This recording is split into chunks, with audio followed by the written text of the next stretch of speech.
दोस्तों, अगर आज आप इस वीडियो को पूरा देखते हैं और इस कहानी को समझते हैं तो आपके जीवन में बदलाव आ सकते हैं। तो चलिए आज की इस कहानी को शुरू करते हैं। बहुत समय पहले की बात है। एक छोटे से गांव में रघु नाम का एक युवक रहता था। रघु का जीवन कठिनाइयों से भरा था। उसके माता पिता बचपन में ही चल बसे थे और वह अपने परिवार का इकलौता सहारा था। गांव में उसका छोटा सा झोपड़ा था जिसमें न तो कोई खास सुविधा थी और न ही कोई सुकून। रघु खेतों में मजदूरी करता था। सुबह से शाम तक काम करने के बाद भी उसकी आमदनी इतनी नहीं होती थी कि वह अपना पेट भर सके। अक्सर वह भूखा सोता और अपनी स्थिति को कोसता। रघु के मन में हमेशा यही सवाल घूमता रहता, मैं इतना मेहनत करता हूँ फिर भी मेरे जीवन में सुख क्यों नहीं है? भगवान मेरे साथ ऐसा अन्याय क्यों करते हैं? वह अपने आप को दूसरों से तुलना करता और सोचता कि कुछ लोग कितने भाग्यशाली हैं जिनके पास सब कुछ है, जबकि उसके पास कुछ भी नहीं। उसके दोस्त और गांव वाले उसे सलाह देते, रघु तुम हमेशा अपनी किस्मत को कोसते हो। अगर तुम सकारात्मक सोच अपनाओगे तो शायद तुम्हारी जिंदगी बदल सकती है। लेकिन रघु उनकी बातों को नजरअंदाज कर देता। कुछ दिन बाद गांव में खबर फैली कि पास के जंगल में गौतम बुद्ध आए। लोग बड़ी संख्या में उनके पास जा रहे थे, उनकी बातें सुनने और अपने सवालों के जवाब पाने के लिए। रघु ने भी सोचा शायद बुद्ध मुझे मेरी समस्याओं का हल बता सके। अगली सुबह रघु जंगल की ओर चल पड़ा। जब वह वहां पहुंचा तो उसने देखा कि गौतम बुद्ध एक बड़े पेड़ के नीचे बैठे हैं और उनके चारों ओर लोग बैठे हैं। बुद्ध ध्यान मग्न थे,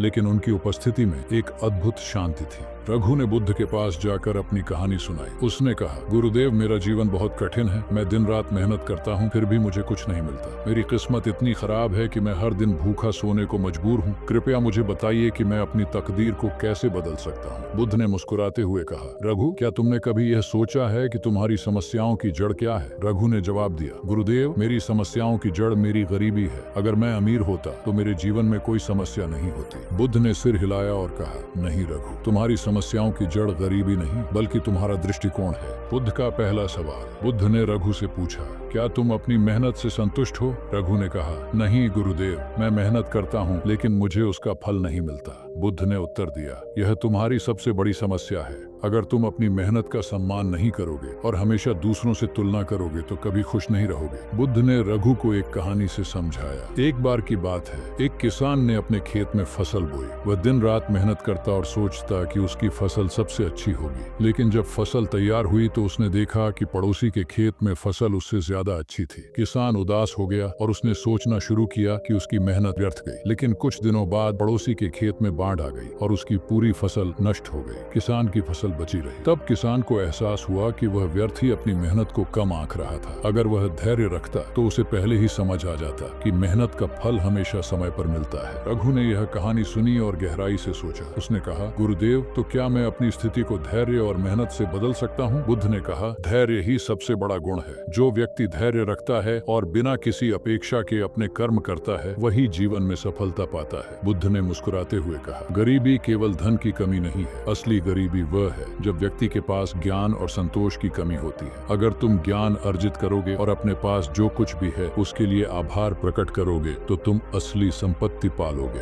बुद्ध ने रघु को एक और कहानी सुनाई। एक बार एक राजा ने अपने राज्य के सबसे गरीब आदमी को बुलाया और उसे कहा कि वह उसकी मदद करेगा। लेकिन गरीब आदमी ने कहा, मुझे मदद की जरूरत नहीं है क्योंकि मैं सबसे अमीर हूँ। राजा हैरान हुआ और पूछा, तुम्हारे पास कुछ भी नहीं है फिर तुम अमीर कैसे हो सकते हो? गरीब आदमी ने जवाब दिया, मेरे पास मेरा स्वास्थ्य, मेरा परिवार और मेरा ज्ञान है। ये ऐसी संपत्तियां हैं जिन्हें कोई मुझसे छीन नहीं सकता। इस कहानी से रघु ने महसूस किया कि वह हमेशा अपनी समस्याओं पर ध्यान देता था, लेकिन उसने कभी यह नहीं सोचा था कि उसके पास जो कुछ है वह कितना महत्वपूर्ण है। बुद्ध ने कहा, तुम्हें केवल 3 चीजों पर ध्यान देना है। पहला, अपने कर्म पर विश्वास करो। दूसरा, धैर्य और संतोष अपनाओ। तीसरा, अपने पास जो है उसके लिए आभार प्रकट करो। उस दिन के बाद रघु ने अपनी सोच बदल दी। उसने शिकायत करना बंद कर दिया और मेहनत को अपना धर्म मान लिया। धीरे धीरे उसकी स्थिति में सुधार होने लगा। वह न केवल अपने लिए बल्कि दूसरों की मदद के लिए भी काम करने लगा। गांव के लोग उसकी तारीफ करते और कहते, रघु अब बदल गया है, उसने अपने जीवन को एक नई दिशा दी है। कुछ वर्षों बाद रघु ने अपनी मेहनत से इतना कुछ हासिल कर लिया कि वह गांव का सबसे प्रतिष्ठित व्यक्ति बन गया। दोस्तों, ये कहानी हमें सिखाती है कि जीवन में परिस्थितियां चाहे कितनी भी कठिन क्यों न हो, सही दृष्टिकोण और धैर्य से उन्हें बदला जा सकता है। गौतम बुद्ध की शिक्षाएं आज भी हमें यह सिखाती हैं कि असली सुख हमारे कर्म, ज्ञान और संतोष में है। अगर आपको इस कहानी से कुछ सीखने को मिला है तो वीडियो को एक लाइक करें और चैनल को सब्सक्राइब करना न भूलें।